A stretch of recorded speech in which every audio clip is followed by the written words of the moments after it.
Hello students, this is Neelam. Dear students, आज की इस वीडियो में हम कवर करने वाले हैं क्लास 6 से हमारा चैप्टर नंबर 9 है अर्बन लाइवलीहुड के बारे में।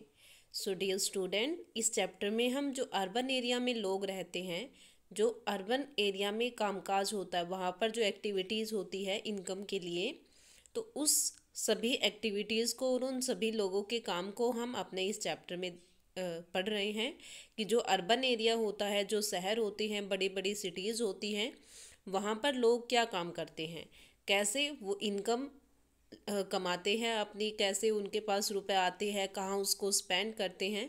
तो इन सब के बारे में हम अपने इस चैप्टर में पढ़ रहे हैं। तो इससे रिलेटेड हमने देखा कि अर्बन एरिया जो होता है वो काफ़ी बड़ा एरिया होता है। ओके। और वहाँ पर ज़्यादा इंडस्ट्रीज सेटअप होती है, ज़्यादा बड़ी बड़ी बड़ी बिल्डिंग्स होती है। ओके। ट्रांसपोर्ट से या मतलब जो हर फैसिलिटी या एक्टिविटी हमें वहाँ पर देखने को मिलती है। तो एक रूरल लाइवलीहुड के बारे में हमने देखा और एक अर्बन लाइवलीहुड के बारे में देखा। तो दोनों में डिफरेंस यही है कि अर्बन एरिया में तो हमें जो एक्टिविटीज़ होंगी वो ट्रेडिशनल या बहुत छोटी होती है, लेकिन अर्बन जो एरिया, रूरल एरिया में तो बस ओनली हम अपनी जो बेसिक नीड्स है उनको कंप्लीट करने के लिए या कम लेवल पर भी काम कर सकते हैं। लेकिन अर्बन एरिया में हर चीज़ डेवलप्ड होती है। ओके। वहाँ पर बड़ी बड़ी बिल्डिंग्स होती है, काम जितना भी होता है सभी बड़ी बड़ी कंपनी, फैक्ट्रीज, इंडस्ट्री सेटअप हुई होती है। तो ऐसे करके जो सिटीज़ होती है, अर्बन एरिया और रूरल एरिया अलग अलग होता है। तो हमने देखा था इसमें पहले कि हमारे इंडिया में लगभग मोर देन 5,000 टाउन्स है और 77 बिग सिटीज़ है। बिग सिटीज़ उनको मानेंगे जिनमें लोगों की पॉपुलेशन, जो लोग वहाँ पर काम कर रहे हैं और जो रह रहे हैं, उनकी population more than a million, मतलब 10 लाख लोगों से ज़्यादा होगी। तो उसको हम क्या मानेंगे? सिटी मानेंगे।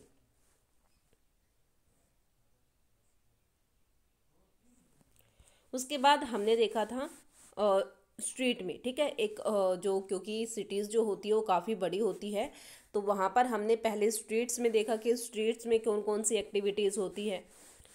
उसके बाद हमने जो बच्चू मान जी थे उसकी केस स्टडी देखी, जो एक साइकिल रिक्शा पुलर थे, जो राइटर और उसकी कज़न को मार्केट लेके गए थे। उसके बाद फिर हमने वहाँ की मार्केट के बारे में देखा कि मार्केट में क्या होता है, ठीक है, मार्केट एक्टिविटीज़ जो थी उसके बारे में देखा कि मार्केट में उन्होंने कौन कौन सी एक्टिविटी देखी, किस किस की दुकानें वहाँ पर लगी हुई थी, क्या क्या काम वहाँ पर हो रहे थे, तो उन सब के बारे में बताते हैं। वहीं पर उन्हें हरप्रीत और वंदना भी मिले, जो बिजनेस पर्सन थे, जिनका खुद का एक शोरूम था। तो उसी में राइटर और उसकी कज़न को वो मिले थे, जहाँ से उन्होंने कपड़े खरीदने चाहे थे। तो वहाँ पर हरप्रीत और वंदना की केस स्टडी देखी कि कैसे उन्होंने अपना बिजनेस सेटअप किया और कैसे वो उसको बढ़ाने के लिए प्लानिंग कर रहे हैं। उसके बाद हमारा आज का टॉपिक आएगा in the factory yo workshop area. अब हम एक ऐसे एरिया में, क्योंकि जो सिटीज़ होती है उसमें अलग अलग एरियाज़ होते हैं, अलग अलग चीज़ें होती है, कंस्ट्रक्शन बहुत ज़्यादा होता है। तो हमने स्ट्रीट के बारे में देखा, मार्केट के बारे में देखा। अब हम उस एरिया के बारे में देखेंगे जहाँ पर फैक्ट्री या वर्कशॉप होती है, जहाँ पर बड़े बड़े काम होते हैं, ठीक है, कंस्ट्रक्शन का या प्रोडक्शन का जो वर्क होता है उसके बारे में।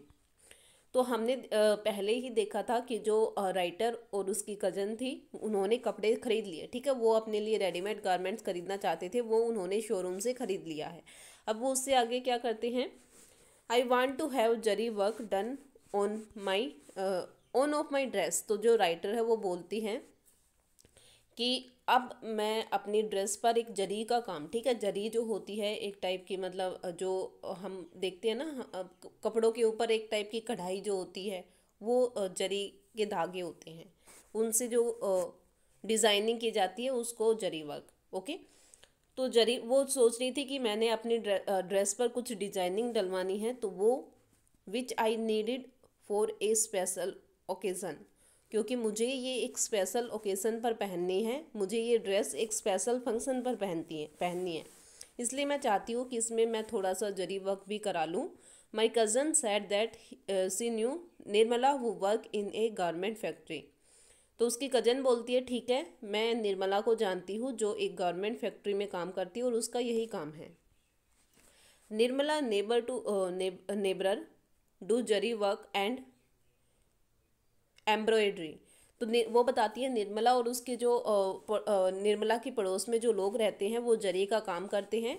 और जो एम्ब्रॉयडरी एम्ब्रॉयडरी का मतलब होता है जो आपने देखा होगा, जैसे मान लो कोई कपड़े होते हैं तो उनके साथ साथ जो उनका पार्ट होता है उसके ऊपर कुछ कढ़ाई हुई होती है या उसको इंटरलॉक टाइप में बिल्कुल सील दिया जाता है, स्टिच कर दिया जाता है। तो वो एम्ब्रॉयडरी मतलब उसके ऊपर कोई एक डिजाइन वगैरह बना देना या कोई अलग से लैस वगैरह लगा देना, तो वो उसमें आता है एम्ब्रॉयडरी में। So we catch a bus and headed toward the factory area. तो हमने एक बस ली, वहाँ से बस में बैठे और हम एक फैक्ट्री एरिया की तरफ चले। The bus was really crowded. जो बस थी उसमें बहुत ज़्यादा भीड़ थी। At every shop more and more people got on and hardly anyone seem to get off. हर दुकान पे बहुत ज़्यादा लोग आ रहे थे। People were pushing other to make more space for themself. लोग एक दूसरे को पुश कर रहे थे कि कहीं से उनको जगह मिल जाए और वो सामान खरीद सके। My cousin guided me to a corner so that we would not get spaced. मेरी कज़न ने मुझे बोला कि हम कॉर्नर की तरफ चलते हैं, वहाँ पर हमें ज़्यादा भीड़ भाड़ या ऐसी धक्का मुक्की जो पुशिंग वहाँ पर हो रही थी वो नहीं होगी। आई wandered how people travel like they every day.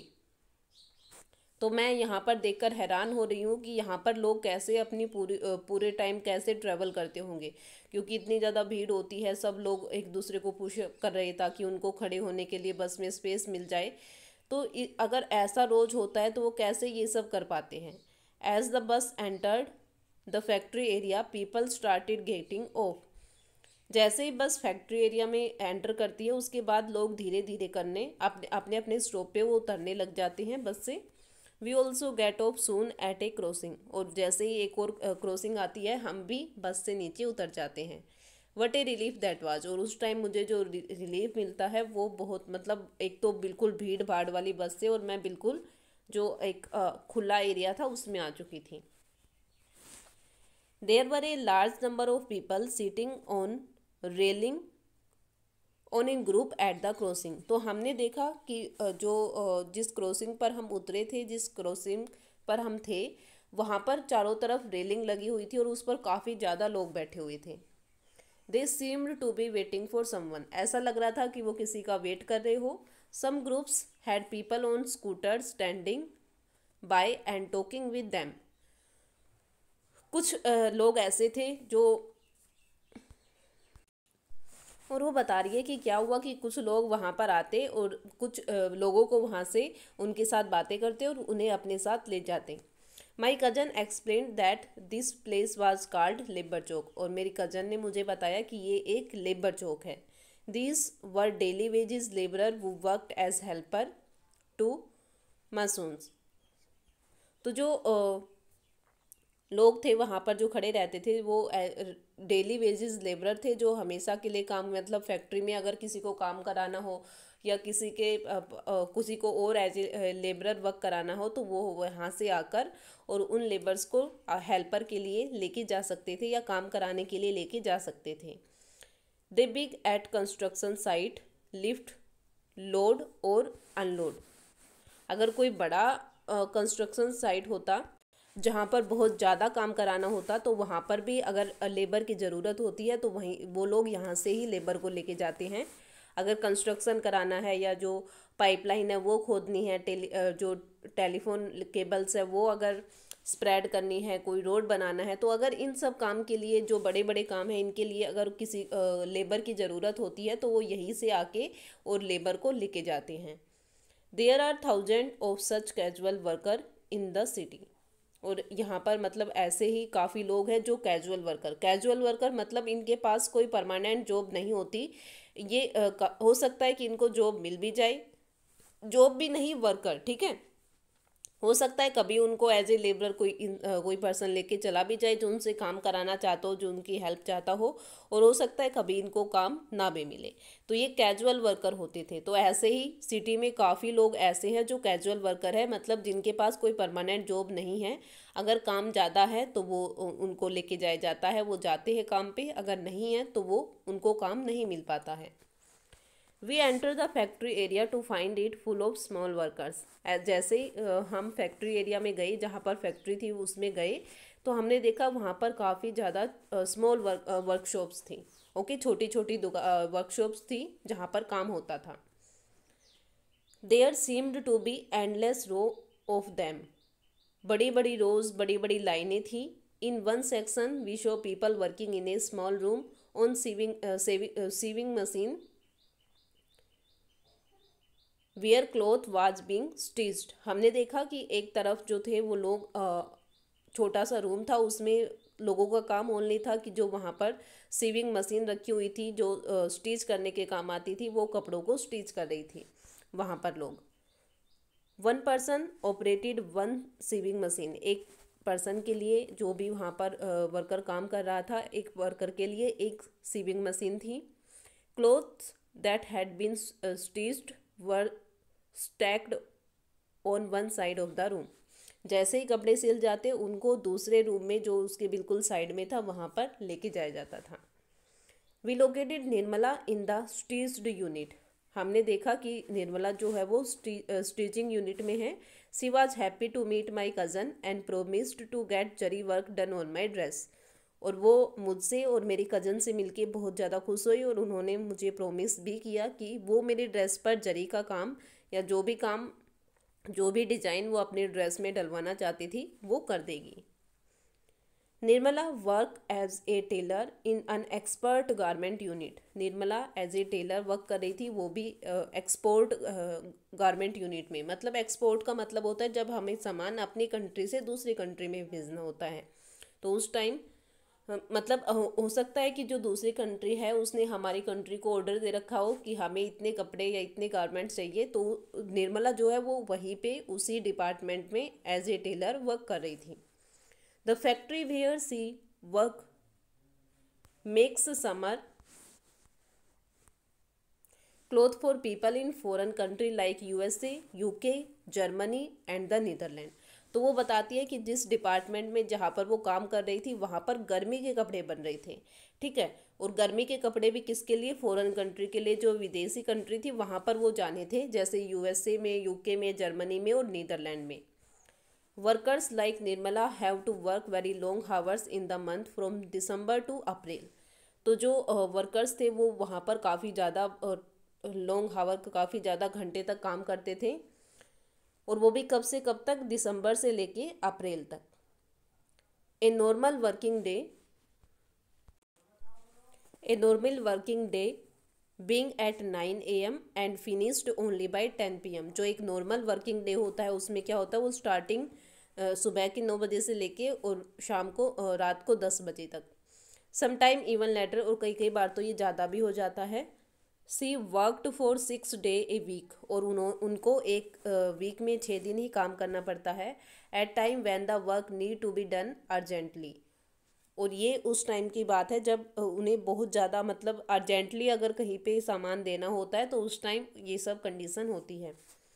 C work on Sunday. अगर ज़्यादा ही अर्जेंट है तो वो संडे को भी, मतलब 7 दिन भी काम कर सकते हैं, अदरवाइज वो 6 दिन ही काम करते हैं। Nirmala is paid ₹280 a day for 8 hours and ₹10 extra for working late. Nirmala को एक दिन के 280 रुपये, ₹280 दिए जाते हैं जब वो 8 घंटे काम करती है।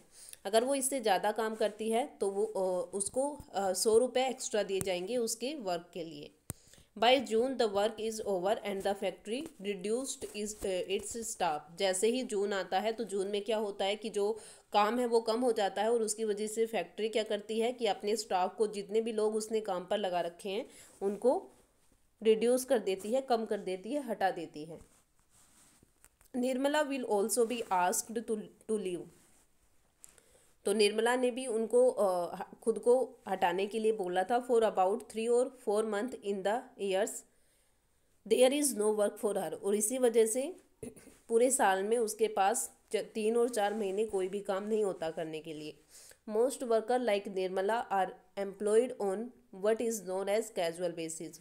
तो इस तरह से निर्मला की जैसे काफ़ी वर्कर्स ऐसे होते हैं जो कैजुअल वर्क करते हैं, मतलब जब ज़्यादा ज़रूरत होगी, जब ज़्यादा रिक्वायरमेंट होगी तभी उनको काम पे रखा जाएगा। जैसे ही रिक्वायरमेंट कम हो जाएगी, जो हमें ऑर्डर मिला है वो कम हो जाएगा, तो जिन लोगों को हमने काम पे रखा है हम उनको हटा देंगे।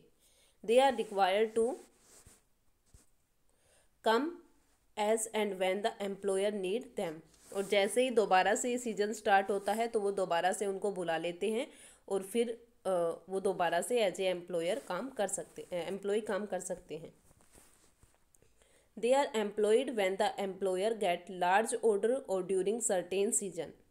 उनको कभी जब भी उनके एम्प्लॉयर को, उनके मालिक को ज़्यादा काम मिलता है तो वो जो दोबारा से ज़्यादा एम्प्लॉय को भी रख सकते हैं। At other time of the year they have to find some other work. और जैसे उनको काम से हटा दिया जाता है तो वो कोई और काम भी कर सकते हैं, कोई और जगह पर काम देख सकते हैं। Job like Nirmala are not permanent. तो निर्मला की जॉब थी वो परमानेंट नहीं थी, वो कैजुअल जॉब थी। If workers complain about their pay और working condition they are asked to leave.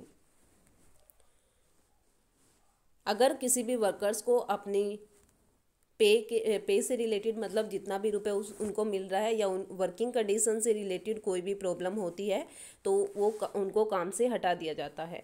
There is no job security और protection if there is ill treatment. मतलब वहाँ पर उनको कोई जॉब सिक्योरिटी नहीं मिलती कि उनको काम दिया ही जाएगा, या अगर उनके साथ कोई गलत बिहेवियर होगा तो उससे भी कोई प्रोटेक्शन नहीं दिया जाएगा, डायरेक्ट उनको काम से हटा दिया जाएगा। They are also expected to work very long हावर।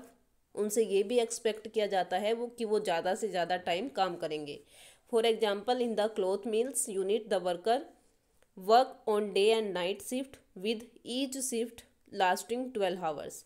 तो जो क्लॉथ मिल होती है वहाँ पर दिन और रात दोनों शिफ्ट में वर्कर काम करते हैं, और दोनों ही शिफ्ट मतलब 12 घंटे की होती है।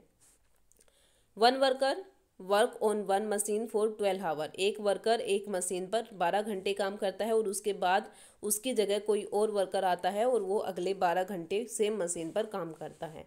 तो ऐसे करके मतलब जो कंडीशन है वहाँ की कि कैसे भी करके ज़्यादा से ज़्यादा काम कराना है लोगों से, और उसके बदले में पेमेंट उनको जो दी जाती है वो कम होती है। अगर वो पेमेंट के लिए कुछ बोलते भी है तो उनको डायरेक्ट जॉब से निकाल दिया जाता है। तो ये थी हमारे पास निर्मला की स्टोरी, वो अपने बारे में जो एज ए कैजुअल वर्कर एक फैक्ट्री में एक काम करती है उसके बारे में। इसके बाद हमारे पास आता है इन द ऑफिस एरिया। उसके बारे में हम देखेंगे अपनी नेक्स्ट वीडियो में। जो ऑफिस एरियाज़ होते हैं जहाँ पर मोस्टली ऑफिसेज होते हैं तो वहाँ पर क्या काम होता है और कैसे काम होता है। तो आज का जो हमने अपना टॉपिक इस वीडियो में कवर किया है वो टॉपिक है हमारा निर्मला की केस स्टडी से रिलेटेड। निर्मला अपने बारे में, अपनी लाइफ के बारे में कैसे बता रही है कि एक फैक्ट्री में वो कैसे काम करती है, क्या कंडीशन उनको वहाँ पर दी जाती है, क्या काम उनको करना पड़ता है, उसके बदले में कितने रुपए उनको दिए जाते हैं, तो और कंडीशन क्या मिलती है साथ में उनको, इसके बारे में। तो एक बार आप दोबारा से इसको पढ़ोगे, वीडियो को देखते हुए अपनी बुक से इस चैप्टर को दोबारा से पढ़ना है। अगर कोई प्रॉब्लम हो तो वो आप मेरे साथ शेयर कर सकते हो। Thank you.